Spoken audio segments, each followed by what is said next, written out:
that?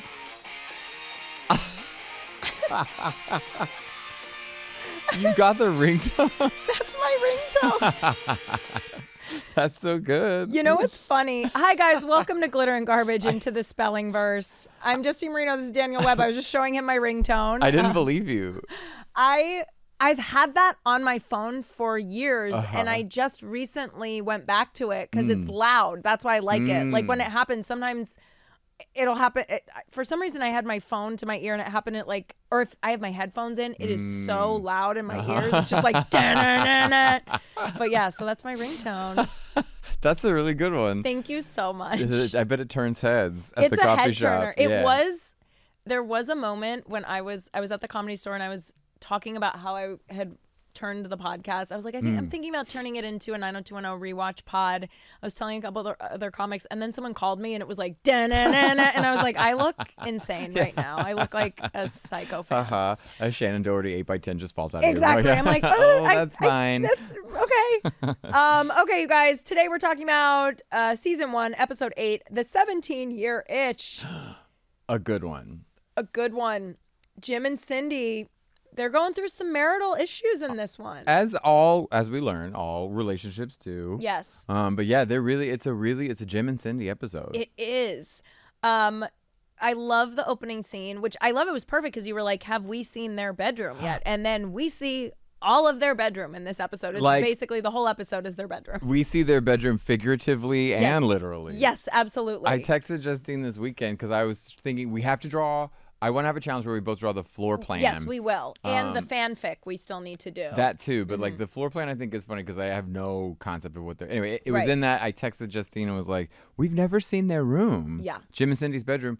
And then both episodes with the keyboard from last episode and then this one, it takes place literally only in their bedroom. Yes. And what I find interesting is they do not have a headboard. For their bed. I think I may have pulled a bed shot, Aaron. I don't know. Absolutely I could be do not have a headboard. No, they don't have a headboard. It makes them feel like college kids. Totally. I'm like, they just have their like pillows pressed against the wall. It's so funny. I'm kind of anti-headboard. Oh, you are? Do y'all have a headboard? We have a headboard. Is it like a... I have a nice... Oh, here it is. No headboard. And oh my God, I did pull this picture of Jim from later in the episode just to show how fucking hairy he is. He's so hairy all the time. Wait, I believe there's two. Okay, also, that's okay. So both of these scenes, they're different scenes where that's his bedtime look. He wears his pajama top open. Which is like, what's the even point of that? Or why show us that? I think they're trying to show us the chest hair, to be honest. And once again, I know I said it, I'll say it every time. People used to look normal. Yes. Now you would never put a father on screen that looked like normal. He has to be ripped and shaved. Hot, ripped and shaved, no hair. Yeah, no body hair. Oh, what a bedroom. Look at Carol's face in both of those photos. I know. Well, the second one, she looks guilty, and we'll get to that in a little bit. Why. And it's not about that ugly dress she's wearing. It is not, but I'm so glad you said that. We'll talk about that dress. Okay, so this first scene, they're getting ready for bed. It's their 17th year anniversary. Cindy is, same thing. She's feeling very unappreciated, a little, I think, blown up. Jim's been working a lot. They haven't been able to properly celebrate their anniversary, blah, blah, blah. Well, but they just went to dinner at the hottest place ever, and she's mad because they couldn't even talk. Oh, yeah, because it was so loud in there. We couldn't even have a conversation.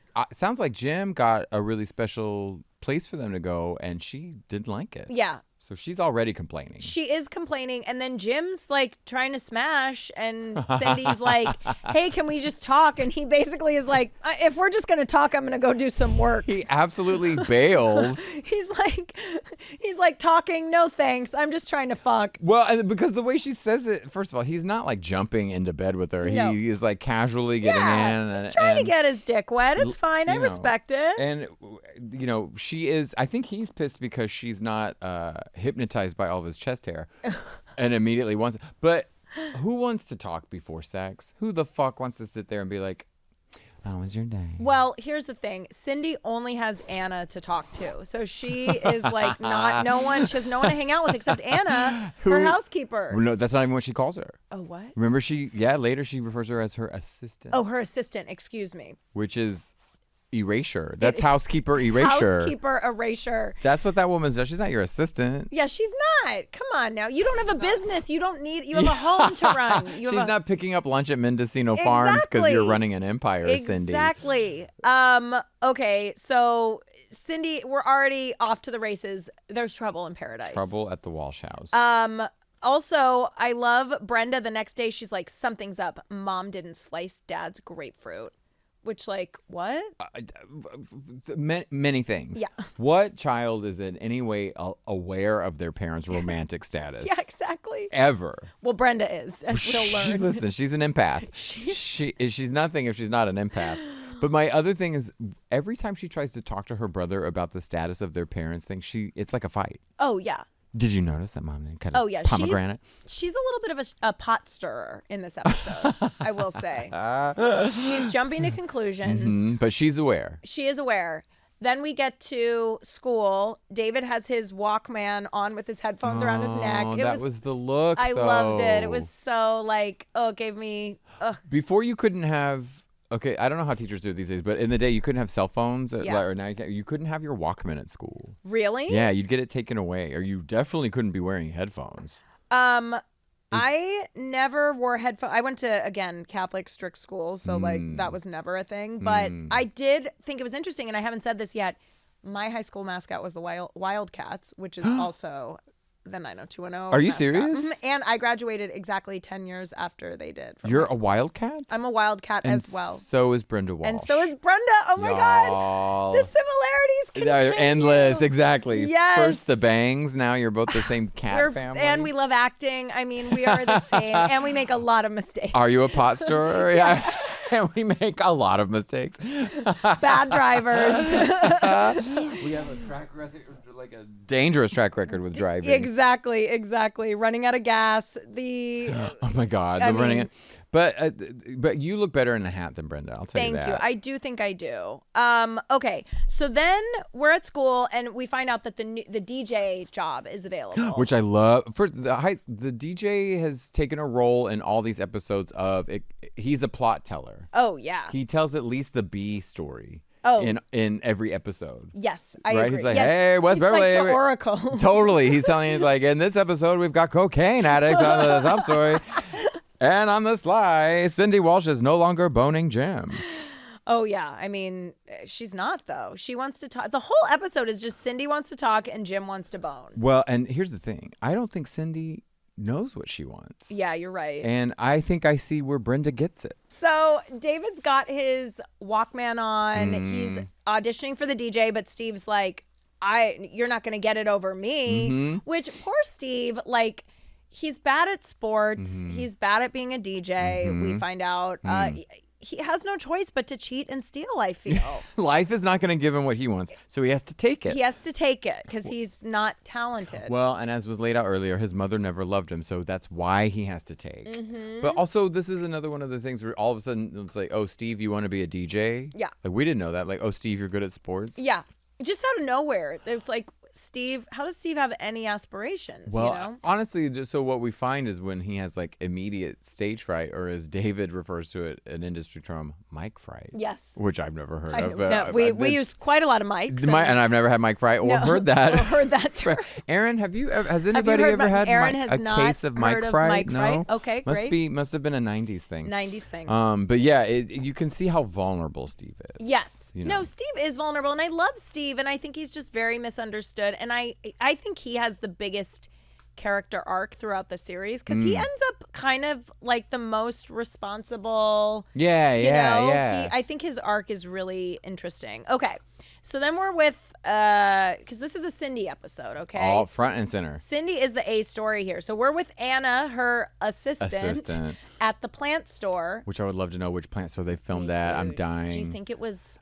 The only one I know is that one on La Brea and Fountain. Mickey's? Okay, I love Mickey's. I was either it's Mickey's or the one over by Akbar. Oh. Do you know the one by Del Taco? No. This is the funny because there's a nursery right on the other side of Del Taco. Okay. And they share like a wall. So people at the nursery have fully heard me be like, I'll have 5 chicken Tostito Ranchers rollers and an order of crazy. You know, people are just flower shopping next door. I love it. Do you know the thing about who Mickey's is?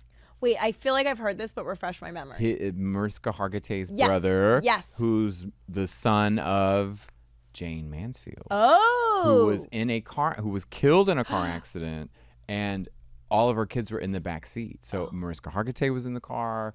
That kid, he was also, yes, they were all in the back seat, and their mother was good. But anyway, yeah, he's Jane Mansfield's son. Oh, wow. And Mickey's has been there for 100 years. Oh, yeah, we got our plants from Mickey's. Someone stole one off of our patio. Shut up. Yeah, stole our, I mean, I used to steal Christmas decorations, so I feel like that was karma. I used to buy weed at the drugstore across the street. Oh, look at that. I All know. kinds of greens Small good town, over there. small world. Yep, small town. Okay, so we're at the plant store. We don't know which one it is, but suddenly someone is taking pictures of Cindy, and we're like, oh, is she being stalked? I felt a little bit of an element of danger. Oh, I thought I was very LA about it. Oh, I you was were? like, You were like- Yes. I was like, well, because she doesn't react. I love, because she doesn't react, but I don't think she knows he's taking her picture. Oh, I thought she did. No, because then he comes out. He's taking it while she's looking at plants with Anna. Yeah, but of her. Of her. But Also, I don't he's dressed like he's going on a safari. I pulled a picture of the vest, Aaron. So we meet Glenn, her long lost lover. The guy, here's Glenn. He's wearing a vest.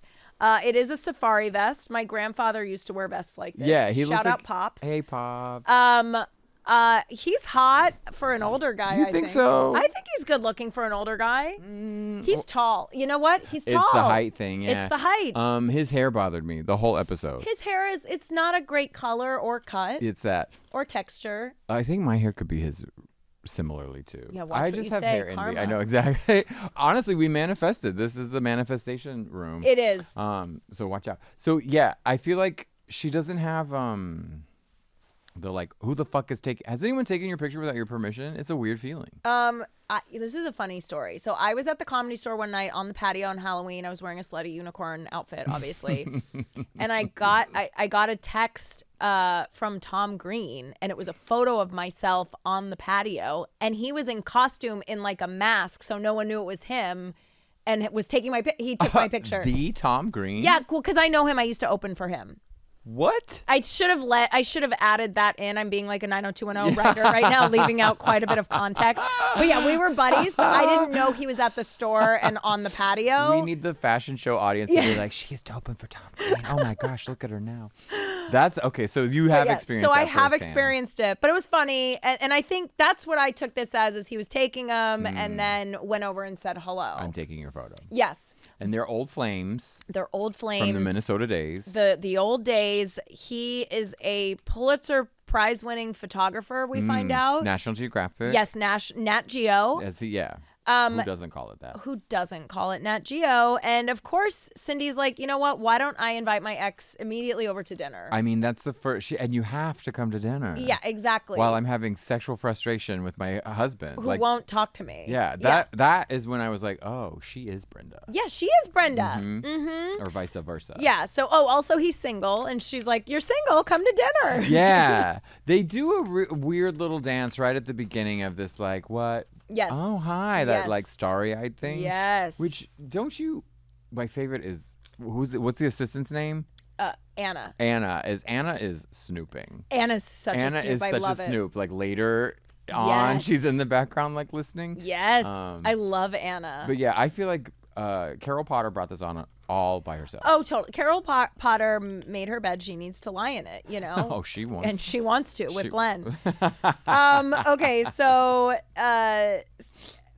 you know what's so funny is he comes to dinner, they have a nice dinner, and then they're all chatting around the fireplace, and Brenda and Brandon are like, oh, you guys used to date? Oh my God. And then we find out Glenn introduced Cindy to Jim and I guess stole his girl. The butterfly effect. The butterfly effect. It's that sliding doors thing. But I love, as Brenda and Brandon are leaving, because they have to do this twin survey the next day that the hot teacher asked them about. Hot teacher has noticed how hot they are, and Yeah. she wants them to be in the hot twin study. Exactly, which makes perfect sense. I have no questions. Because if there's one thing twins need to be is isolated and study. Exactly. That's what they need to be. Because they're praying for fraternals. Oh, yes. That's what it was, yeah. Yes. So, what I love though is Cindy says, as Brenda and Branda. Branda. We need a Branda. That's both of them. Okay, as Branda is leaving, or Brendan. I like Branda better. It's not a real name. Branda is leaving the room, and Cindy flat out says, sometimes they're just like an old married couple. Did you clock that? Yes, 100%. I was like, that is an issue. Because they did. Your fucking brother and sister shouldn't be like an old married couple. That's not like a laugh and like slap your thigh thing. That's my children are too close. Yeah, that's and they shouldn't share a bathroom anymore. Exactly. Are they showering together? But they did as they got up from hanging out in front of the warm fireplace together. They are physically close to each other and like going to bed at the same time. Yeah, it's all very weird. All on the same cycle. But what husband leaves his wife curled up with their old flame in front of a fucking fireplace? Jim, I love you, but you are setting Cindy up to get fucked by this dude. 1,000%. And yeah, Jim's like, I gotta get up there. Yeah. Have fun. I'm bushed. Yeah. Boy, if there's anything I'm gonna do, it's sleep hard tonight. Sleep hard with my wife downstairs with her ex-boyfriend who's taller and has more hair on his head and less on his body than and me. I will say he's objectively hotter than Jim. Right? Like if you put the two of them next to each other. I think that's what I was like feeling. Yes, correct. Okay. He's much hotter. And I was haunted by the comments I left on a previous show that I said that Jim was hot. Please forgive me for ever uttering those words. I was worried it about was that. His voice. I know. His voice really gets me, but like, I get it. A voice can really make you not see a man in his half unbuttoned pajamas. Yeah, I love that it just took one open. It just took one look at his chest. One open blouse, one unbuttoned bedtime blouse. But what I love also is Glenn wants to shoot Brenda and Brandon. Listen, Glenn clearly doesn't know any boundaries, but that's one of them. Like, if you're trying to bone someone's mom, don't invite the kids over. Yeah, it's weird. But Glenn's got issues. Okay, so but he Brenda needs to hook up with Jackie. Quite honestly. Oh, for sure, they would make such a power hot couple. Yes, I'm so here for Jackie. That's and the crossover Glenn. we need. Yes. Also, I just love the idea that like someone's pining over someone named Glenn. Oh, the worst name, the least, and the way Carol Potter says it is so Glenn. It's Glenn. So clean. It's not an ounce of sexual chemistry. Brenda, right away, she has Glenn's number. Like she's picking up on the chemistry and the undertones right away. Well, because she probably met Glenn at the Blue Iguana when she was out trying to hunt that Jason dude down. She probably came across him. And I love later on, she goes, I'd rather Glenn flirt with me than my mom. And it's like, well, yeah, because you have a history of loving old dudes. Like, obviously that tracks. You're jealous. You don't actually care about your parents' marriage. You just want the old dude for yourself. She just wants the attention. Okay, so then Jim wakes up in the middle of the night and goes downstairs, and Glenn and Cindy are like almost asleep on each other on the couch. The body language from the whole evening has been her curled up like a kitten with like legs on the couch. Very sexual. That was the other thing I thought is that Carol Potter, which I know is the actress's name, and not Cindy and Glenn are on the couch together while Jim is across the room. Exactly. Wearing a red vest. I mean, buttoned. It just. But I feel like Jim is the one who's letting this happen. I agree. Cindy wants it, but Jim has left the door open. Jim's allowing it. Yeah. Okay. So the next day, Glenn's like, let me show you my LA, and then takes her to the Venice Boardwalk, which is the filthiest place. I was there today. It's not great, you guys. It's trash. Did you see Cindy and Glenn? Because I watched the episode before I went, and I was just like, this is so perfect. I totally take him. And he's like, see, and she's like, oh my God, there's so much culture. Maybe I do like this place. I never knew. Yes. So my favorite is all the Venice shots. They literally got at that one intersection. Yes. They literally just went ching, ching, ching, ching, ching, yes. and tried to make it look like a whole city. Oh, totally. They went out of town. Yes. No, they just went to like one block of the Venice Boardwalk. And how has she never been in a car? No. How has she never seen any of this? She's in the kitchen with Anna. She's in the kitchen with Anna and frustrated because Jim won't talk to her. He's working. Well, and honestly, if you are sexually frustrated and have not climaxed in a while, something like Venice probably is exciting to you, right? She's probably everywhere, you know? That's exactly. Okay, so then she goes back to Glenn's house. Yes. And he's like, let me take your picture, and takes these pictures that are so bad. The lighting is horrible. Wait, she's wearing the shawl, right? That might be. She wears more than one. Oh, she wears a lot of shawls. But is she wearing one then? I feel like I pulled one of the pictures that he took. There it is. Yeah, she has like a. Is that the one? Okay, because that's how you know Cindy's cheating is when she has a shawl on. Oh, that's her cheating shawl. Yeah.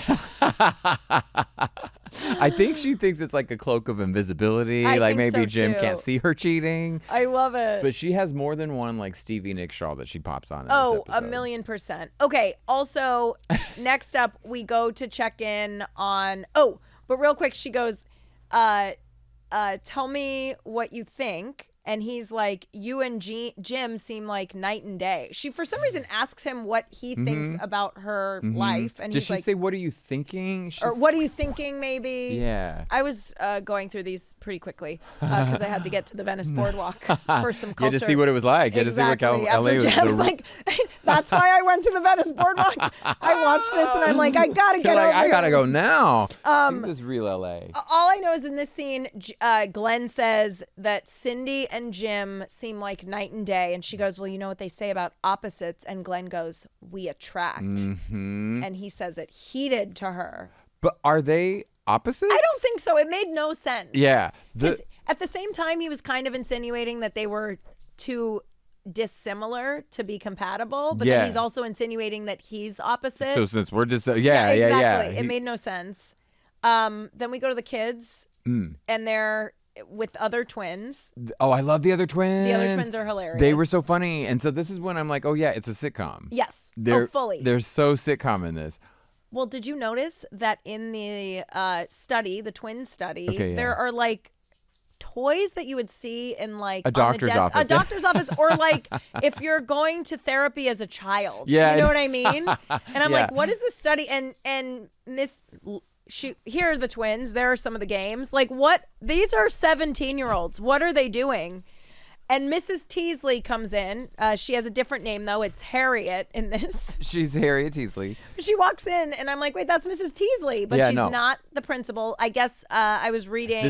They're at the college. They're at the college. Right. But then they bring her back as Mrs. Teasley because they love her so much. Stop everything. Yes. We did not talk about Brenda's outfit for the study.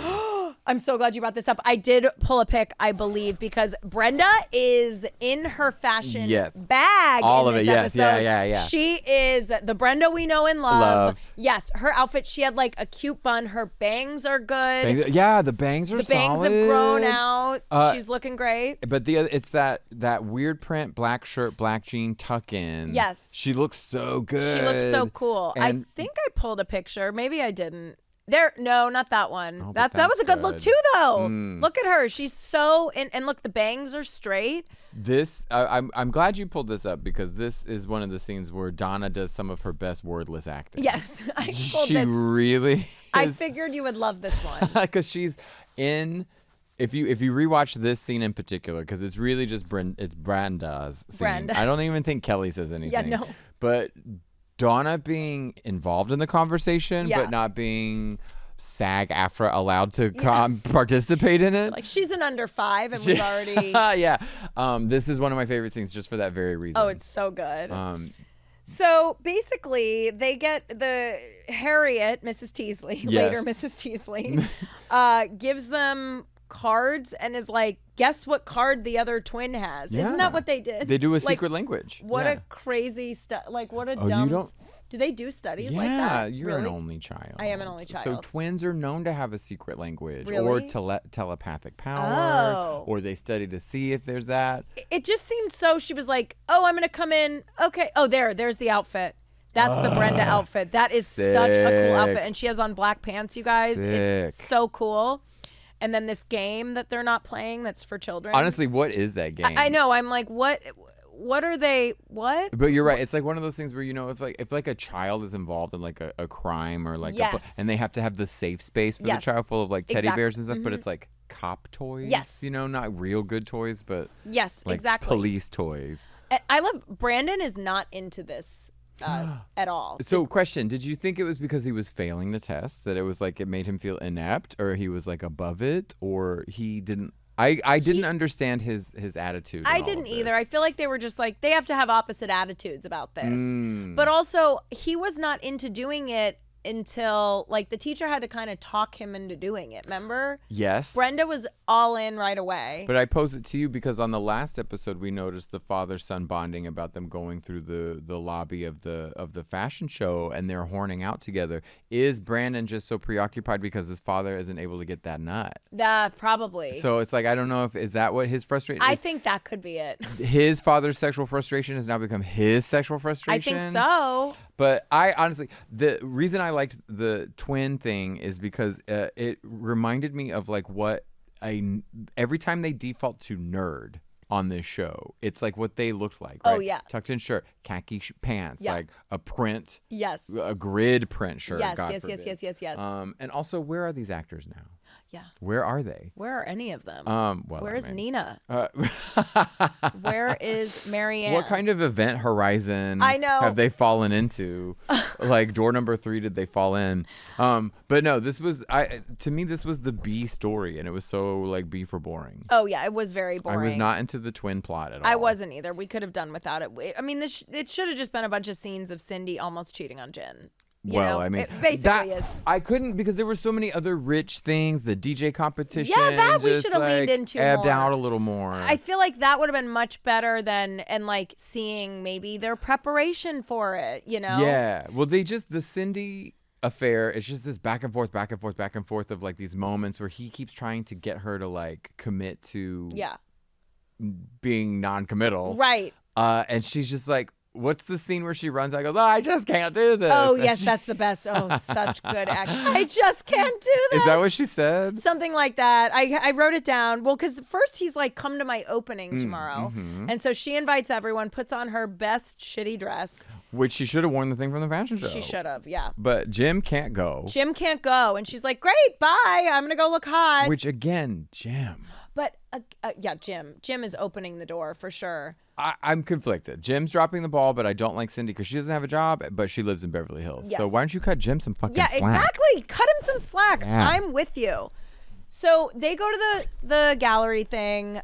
Kelly's there. The whole gang's there. Donna looks amazing. I pulled Donna's pick because Donna, hair, I get thought, your butt out of it. smashed it. On all levels. Like I thought she looked so good. Kelly looks good too. But Kelly later says, Brenda, oh, there's Donna. I love it. Hello. And what is her line? She goes, standing out is fitting in Yes. here, right? Yes. Is that the line? Mm-hmm. Look at that. She looks so good. She has tulle in her hair. I love it. Remember, I wore that shirt kind of like that, the sheer Yes, shirt. you did. But there's like a gold kind of brassiere thing on I know. this. It was really cool. Yeah, love Donna. Out of all the gallery looks, Donna wins. I agree. Donna wins. I totally agree. Kelly has this weird like rock or like chain gold thing. Kelly's was kind of weird. But I love like they make it clear during this scene like Glenn is a hot bachelor in town. Yes. All these hot ladies are coming up to him, but he Yes. only has eyes for Cindy. For Cindy. And so he pulls her outside and they kiss, right? Which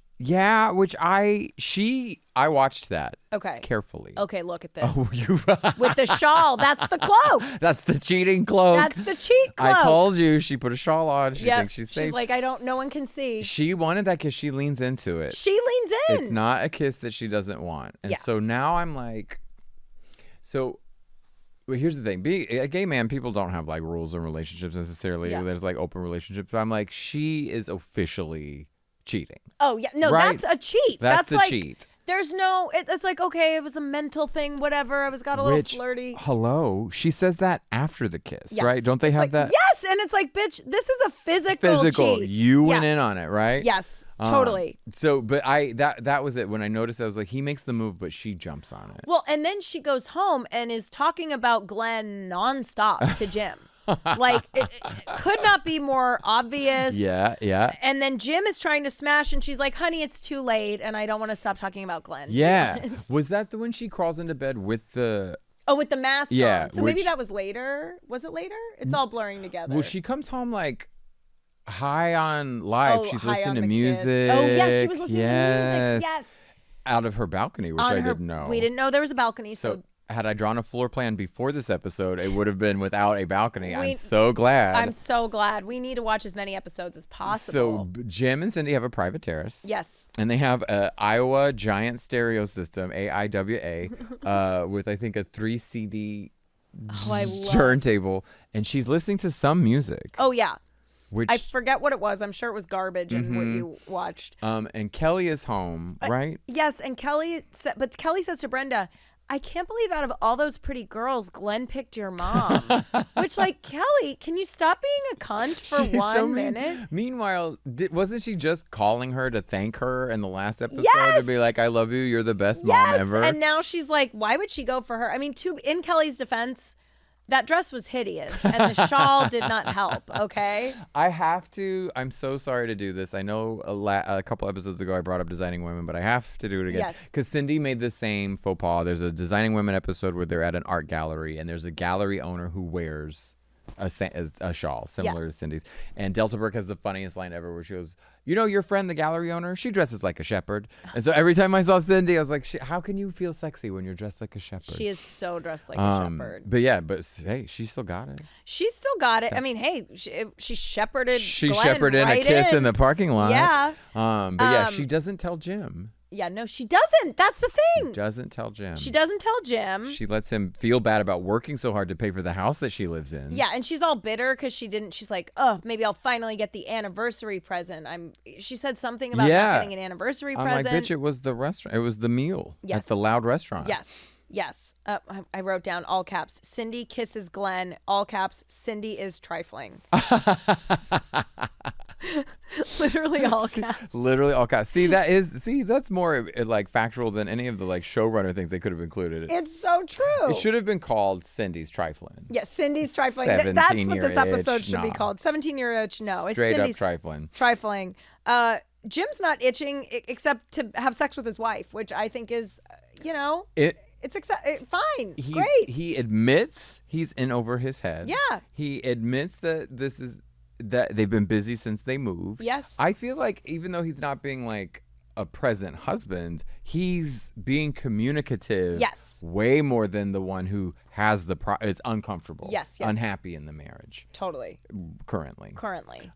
Meanwhile, I'm like, how can y'all not be happy with each other when you saw how rough Jackie had it last week? Exactly. Do you want to drive her to cocaine addiction? Well, I'm so glad you brought up Jackie because Brenda is having such a meltdown. She's actually asking Kelly for tips on being a divorced kid. How to survive. Yeah, how to survive. She's like, what's it like? Brenda is just fully heading in the direction of my parents are getting divorced. And Kelly actually is ready to lend her expertise, right? She's like, when they stop having sex, they'll listen to music, all that stuff. Yes. But I never was invested in my parents' relationship ever. No. If were they to have gotten a divorce, I'm sure I would have I certainly wouldn't have stewed over it. Yours are still married? Yeah. Mine too. Yeah, we're the minority. Yeah, we are. We're the rarity. Yeah. But I just was so the sibling concern at just the slightest upset in paradise. I mean, Brenda, the next day, she's like, oh my God, not only did mom not cut the grapefruit, she didn't even buy him one. No. But which is crazy because Cindy is the one who's trifling.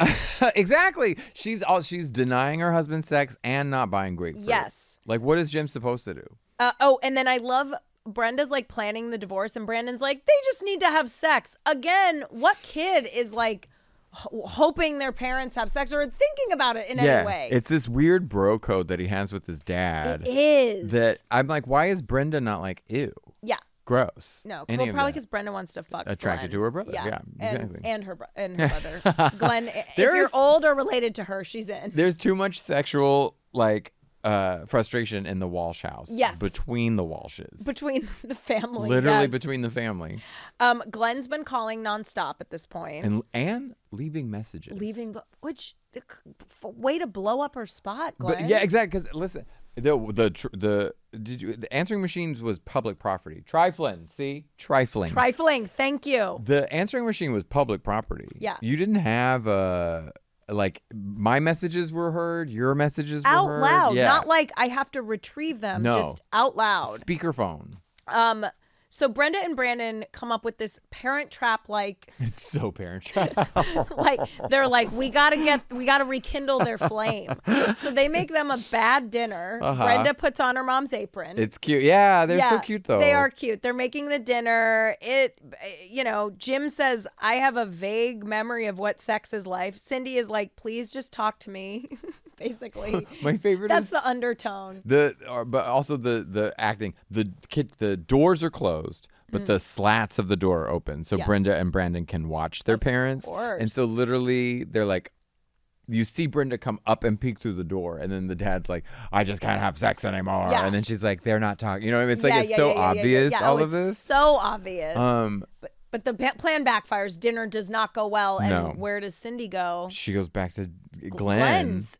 Which is hilarious that this is also the night that Brenda and Brenda have their photo shoot with Glenn. Why are they doing an evening photo shoot? All of this is sus. They're making dinner and talking about their photo shoot. And Trifling. They're making, first of all, if you're gonna fuck a married woman, don't have her kids over later that evening. Number one, if you're trying to get away with it, don't invite her 2/3 of her family, or you know what I mean, like half of her family over. Then the other thing is, doesn't Cindy know that they have a photo shoot at Glenn's that night? Cindy is just not thinking straight. Okay, well, Cindy. I mean, she's in love. She's in love. She's in lust. She had a kiss that I think probably got her a little excited. Well, she squirted all over her first shawl because she has a second shawl for this run. She's whipped out another one because the first one didn't survive the first sexual encounter. So Cindy puts on her nearest shawl and goes running to Glenn. She does.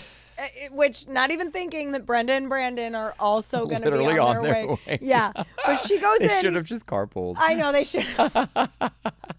Oh, wait. We forgot to talk about something major. What? Mondale is different. Oh, wait. What? The car is different. Oh, is it yellow? It's the whitish one, the beige one, right? No, they have Brandon's car. Yeah. Is a different kind of car. It's not the little gremlin. What is now it? It's a Cougar.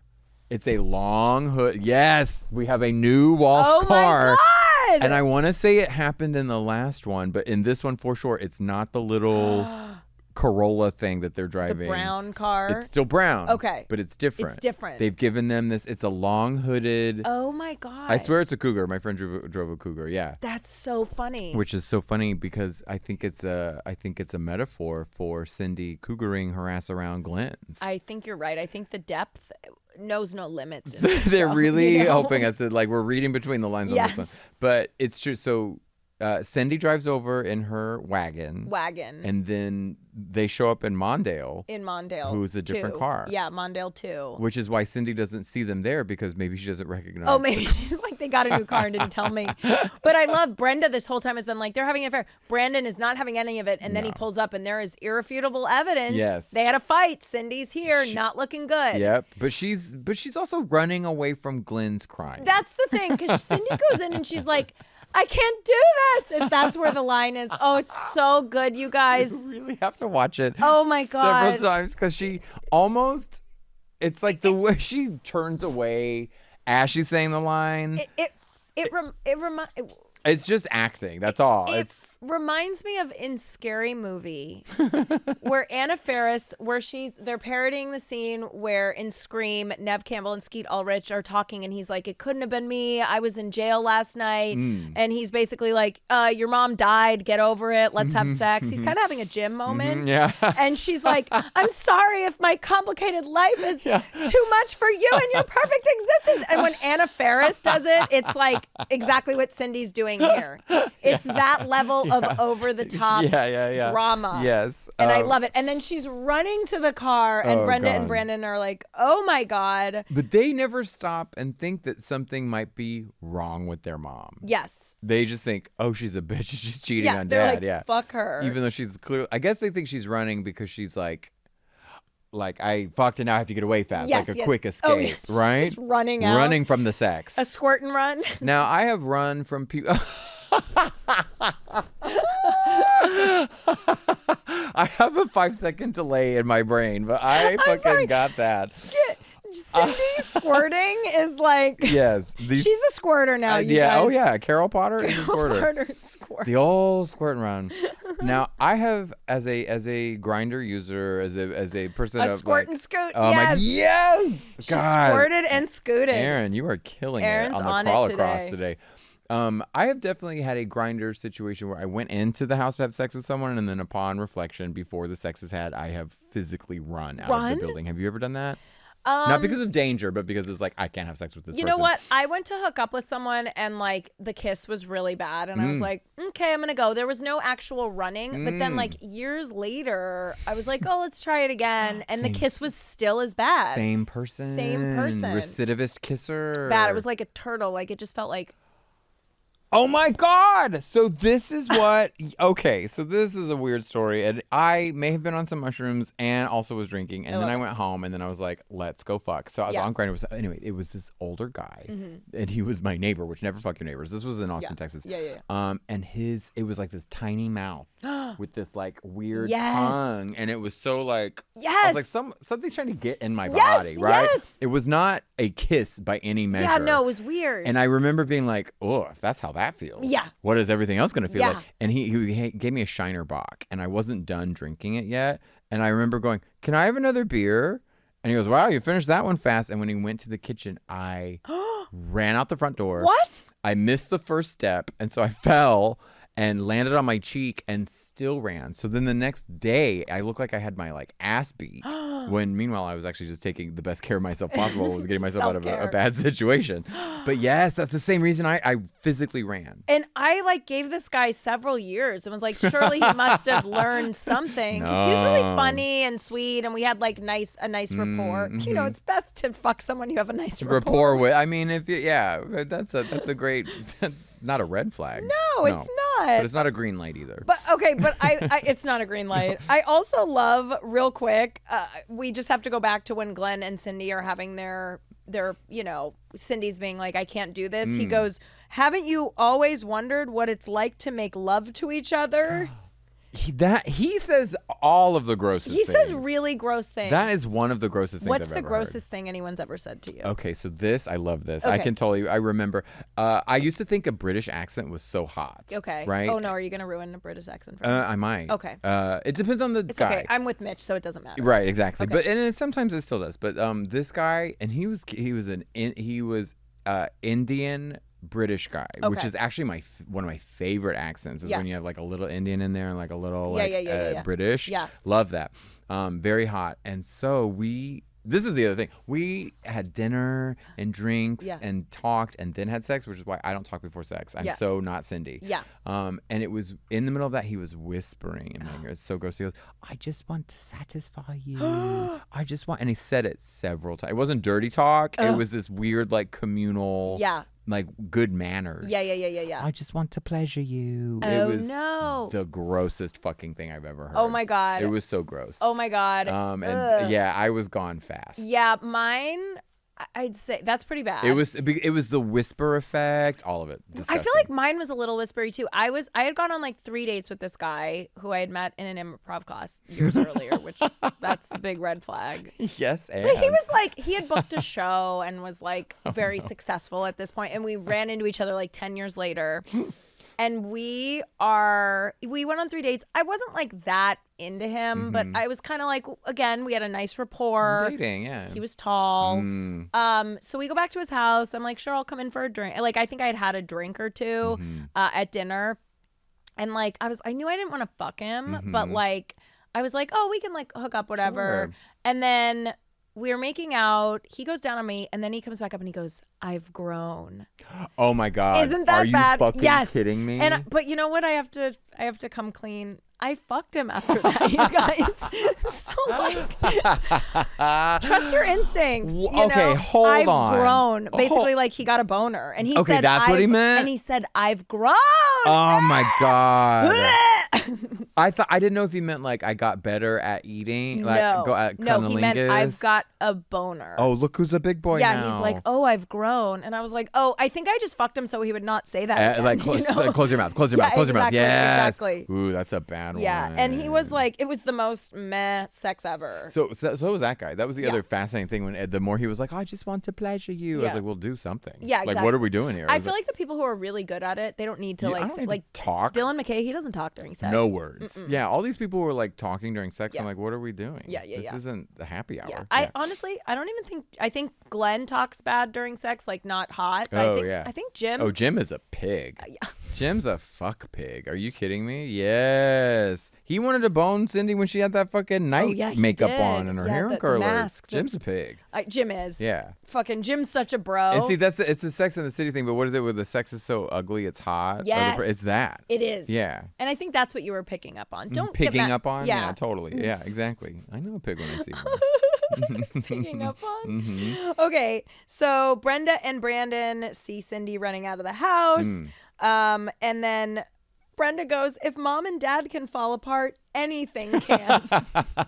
She is really manifesting this divorce. And she's like, I almost think she wants it to happen at this point. She wants the drama. Yeah, she does. She loves drama. And then the next day, she's being so passive aggressive to Cindy. She doesn't ask her anything. Man. She's just like, Cindy's like, don't you want to eat? And Brenda's like, I've lost my appetite, which is a hard thing to do.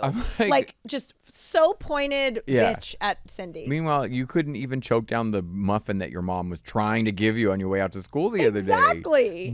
Okay, here's my problem with Brenda. Is that while her mood is consistent, or her temperament is consistent, temperamentalness, her reason isn't. No. Her rationale she is irrational about her all of her emotions. Whichever way the wind blows, Brenda's going with it. But meanwhile, the son is not. No. Brandon's like, come on, Mom, I gotta go to school. Yeah, Brandon's trying to keep things cool. He's like, oh, Brenda's being a fucking drama queen again. But yeah. But then Jim, he grows a pair and he goes over to Glenn's. He takes some time off work and he's like, you will respect my family, damn it. Stay out of my home and my life. Yeah. Grow up and get your own damn family. Yeah. I thought he was going to give him like a hit. I did too. I was ready for it. I did too. Frankly, Jim is much shorter.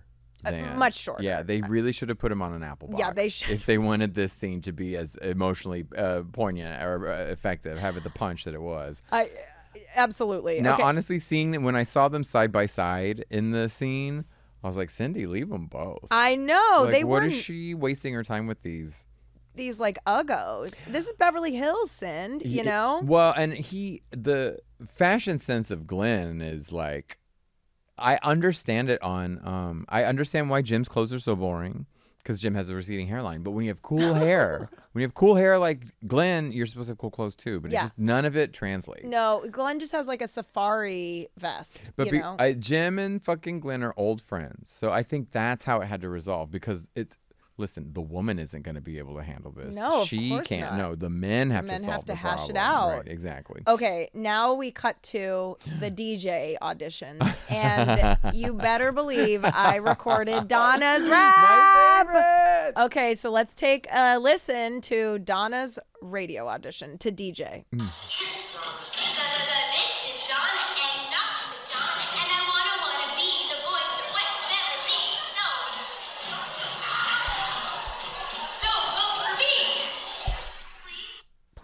Please. I mean, I love she's like, my name's Donna and I'm not Madonna. Like, she rhymed Donna with Donna. I love it. Yeah. Well, listen, she has a disability. And it's a rhyming disability. Yeah. And Mrs. Teasley discovers it later when she's no longer named Harriet. They haven't found Miss Teasley yet. They haven't. So as soon as they can find her, they can identify. They can diagnose. It's not that Donna's a bad DJ. She just hasn't learned how to be one yet. No, she hasn't. But I thought she was charming. I thought she was very charming. And she ends up being good later. She fills in for David later. I remember that. Yeah. And she almost steals the show. I think David gets a little threatened. There's an outfit that I'm seeing. It's the outfit that she... It's the one with the CDs on it. The jacket with the CDs on it. That if anyone knows where to find a bomber with CDs on it, a la Brenda in like season 2 or 3, whenever this happens, Mitch is dying. We will pay you whatever for it. You heard it. I think I love when she starts with the this is Donna and I'm not Madonna. She's fun. She's just fun. But my favorite, like, how did she get in on it? And like David isn't like. Those worlds aren't colliding, you know? Like, she has an interest in being a DJ, but like... I think they're just like, the writers haven't figured out that they want to do... They're like, we don't know if Donna, you know... She's wearing a hat, right? Yeah, I think so, yeah. Yeah, she always looks good in a hat. She looks great in a hat. Steve bombs it. Steve bombs, and then David comes in and kind of... shits all over him and then steals the he he recovers. improvises. He improvises and he crushes it. Yeah, he has a flow. And the other thing is, my favorite thing is when Steve does his, he stops because everyone's laughing at him. I know. And then the laughter only escalates. Like the crowd gets bigger. Yeah. I just can't remember a DJ, our high school DJ, getting that much attention. Yeah. In passing periods. We didn't have a DJ. No, we didn't either. It was like, I can't imagine us standing around a window watching someone DJ when we should be getting to history. Also, I love they have like a DJ booth in this high school. Yeah. You know?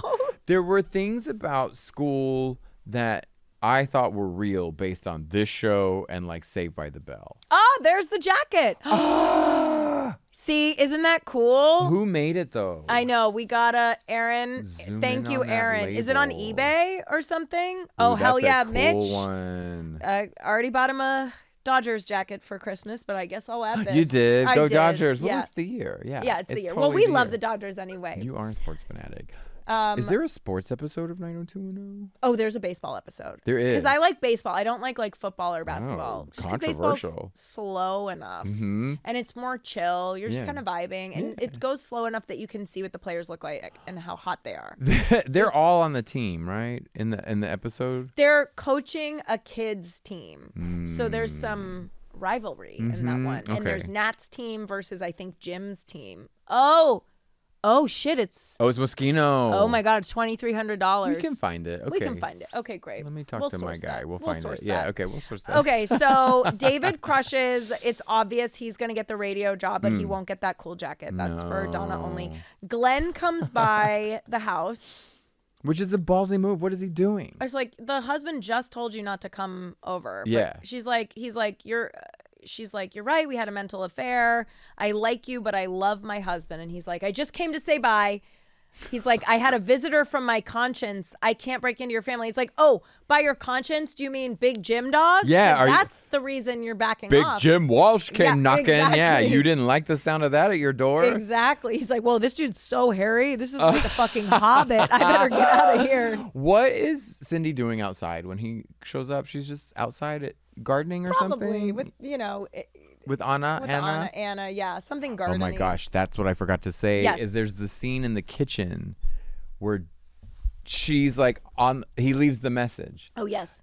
Glenn's like, I've called 4 times and you haven't answered, and Cindy doesn't answer the phone, and then Anna's in the background just like filling the tea, like listening. But then there's the episode where Jim like goes to work. Yeah. Or the scene, sorry, not the Yeah. episode. The scene where she goes to work and Cindy just falls apart in the kitchen. Yeah. Right? Yeah. And that's before she goes over to tell him I can't do this. This whole episode just felt like the same scene broken up with the twins thing. You know what I mean? It's just like Cindy wrestling with her old feelings. Will she, won't she? Will she, Exactly. won't she? It was that. Yes. So it kind of all blurs together. Yeah. But Glenn ends up leaving. Mm-hmm. Brenda pulls up with Brandon and In is the new like Mondale. in the new Mondale, and is like, and Brandon goes, "Oh, it looks like Mom's having a nooner," Yes. Which and calls him a sleazemeister.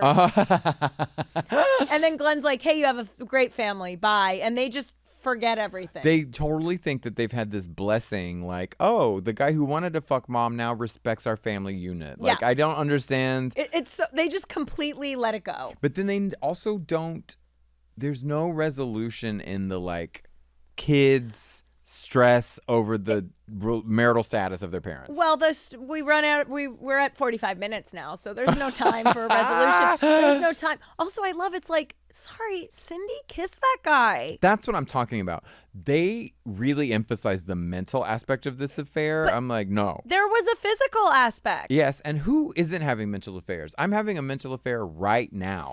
Same. With like 90s Paula Abdul. I mean, I am all like me with all the Dodgers. You know what I mean? Like, oh yeah. Every come time on. if I hear something like if I hear the word spooky, I'm like, did someone say Mookie Betts? And Oh, then I immediately love I'm Mookie. having an affair. Joe Kelly's my favorite, though. The Yeah, one I yeah. manifested back. Did you see though really fast after they won Yeah. the game? Mookie Betts was like crashing all the interviews on the field. Oh, He's like yeah. running around like he had like a drink in his hand. Yeah. He's just saying hello and stuff. He's so cute. He's adorable. And I don't know if you watched, but I didn't get to say anything about this, but those fucking Yankees, that one game that they won, Mookie went to catch a ball in the, and it went into the stands, and they grabbed his hand fuck? and tried to open it, and that made me so fucking mad. Did you see the pictures of the guy with his hand on the glove? Insane looking. What the fuck was that? And the Yankee Stadium, they refunded their ticket money. I'm like, don't give that guy their money back. Insanity. Because I thought they were banned or something. I think they got banned, but it's like, don't give them their money back. They assaulted one of our players. But also, what planet are you like,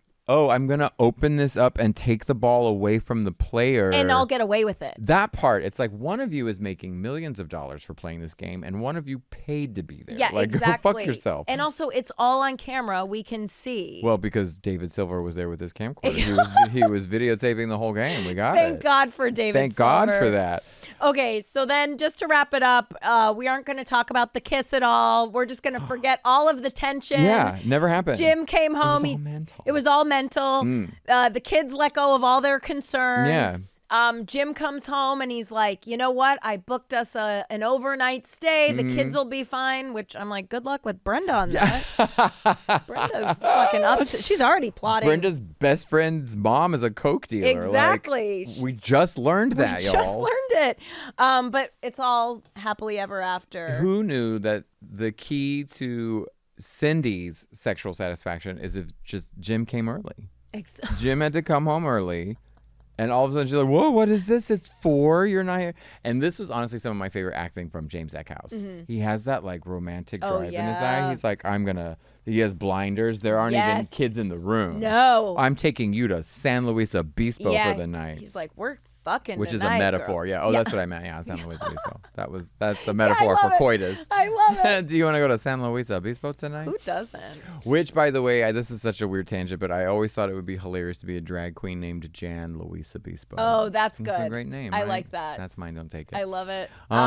Okay, how many mega burgers do you give this one? I'm giving this one 6. 6? I'm gonna break the mold for the first time. Wow. Because it's more of some more of Donna's best wordless acting, some of her finest miming, and then you cannot get enough Carol Potter in this. It's like Cindy scene, and it feels like she's stealing all the scenes, mainly because it's like she's the only one in there and she's the only one acting, right.